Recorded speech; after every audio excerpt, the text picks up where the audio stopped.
जब डॉक्टर्स ये कहते हैं कि आपका बेबी एक्सपेक्टेड डेट से पहले पैदा हुआ है, तो पेरेंट्स के मन में खुशी की जगह एक डर रहता है कि प्री मैच्योर बेबी की हम देखभाल कैसे करें?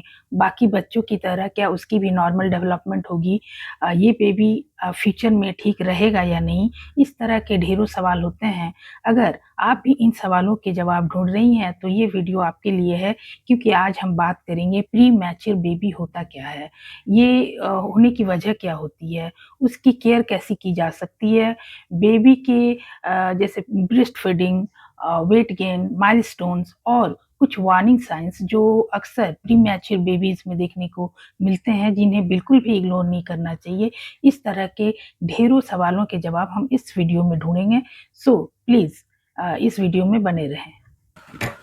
सो my dear parents, welcome to my channel Nani Dadi diaries. यहाँ हम पेरेंटिंग और बेबी केयर से जुड़ी evidence based and practical information share करते हैं। सो अगर आप इस चैनल में नए हैं तो इस चैनल को सब्सक्राइब जरूर कर दें। और सबसे पहला सवाल जो हमारे दिमाग में आता है कि प्री मैच्योर या प्री टर्म बेबीज होते क्या हैं?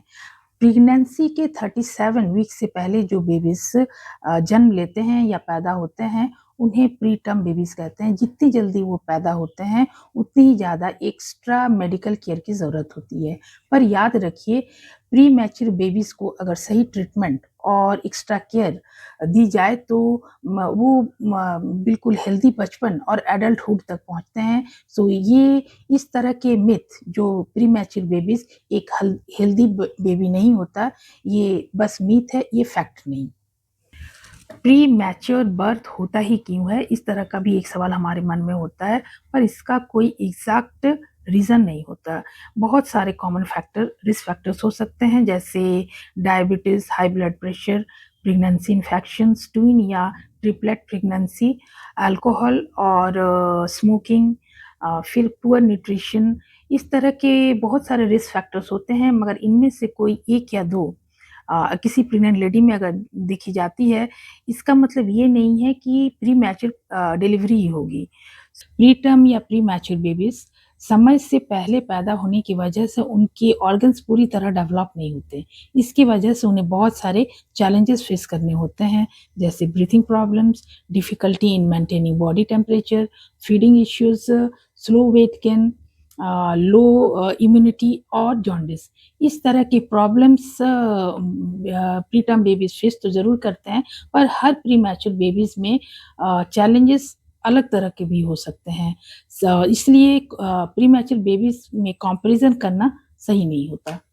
केएमसी यानी कंगारू मदर केयर, ये एक नेचुरल थेरेपी है जिसे प्री मैच्योर बेबी को मॉम या डैड के साथ स्किन टू स्किन कांटेक्ट में रखा जाता है। इसके बहुत सारे बेनिफिट्स देखने को मिलते हैं, जैसे better breast feeding, better weight gain, better temperature control और स्ट्रॉन्ग बॉन्डिंग।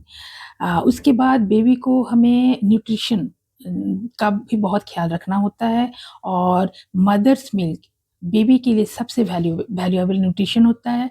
पर प्री मैच्योर बेबीज़ के ओरल मसल्स उतने स्ट्रॉन्ग नहीं होते, इसलिए शायद वो कभी-कभी सक नहीं कर पाते हैं या फीड नहीं ले पाते हैं। ऐसे में आपको breast milk express breast milk baby को देना ज़रूरी हो जाता है। बेबी को इन्फेक्शन से बचाने के लिए भी हमें बहुत केयर करने की ज़रूरत होती है। सबसे पहले तो अपने हाथों को बार-बार स्टेरिलाइज़ या फिर धोना चाहिए, और सिक विजिटर्स को आप उस वक्त बेबी के करीब ना आने दें तो बेहतर हो, और उसे एक कंफर्टेबल और क्लीन एनवायरनमेंट प्रोवाइड करें। Infection prevention pre mature babies में बहुत ही ज़रूरी हो जाता है, क्योंकि उन्हें इन्फेक्शन बहुत जल्द हो जाती है। इसके लिए आपको हाथ बिल्कुल भी स्टेरिलाइज़ या धोकर ही बेबी को छूना है। सिक विजिटर्स का अलाउ बिल्कुल प्रिवेंट करें, क्लीन एनवायरनमेंट प्रोवाइड करें, और वैक्सीनेशन शेड्यूल फॉलो करते रहना ज़रूरी है। प्री टर्म बेबीज़ को बहुत जल्द ठंड लग जाती है, इसलिए एक कंफर्टेबल रूम टेम्परेचर आपको मेंटेन करना ज़रूरी है। अगर आपके बेबी में कुछ वार्निंग साइंस दिखे, जैसे साँस लेने में तकलीफ़ हो रही हो, फीड ना ले रहा हो, बॉडी सुस्त है, बॉडी नीली दिख रही है, या फिर वह लगातार वॉमिटिंग कर रहा है, या फिर उसे फ़ीवर है, या ठंड बहुत ज़्यादा लग रही है, तो इस तरह के वार्निंग साइंस को आप इग्नोर ना करें और तुरंत डॉक्टर से मिलें।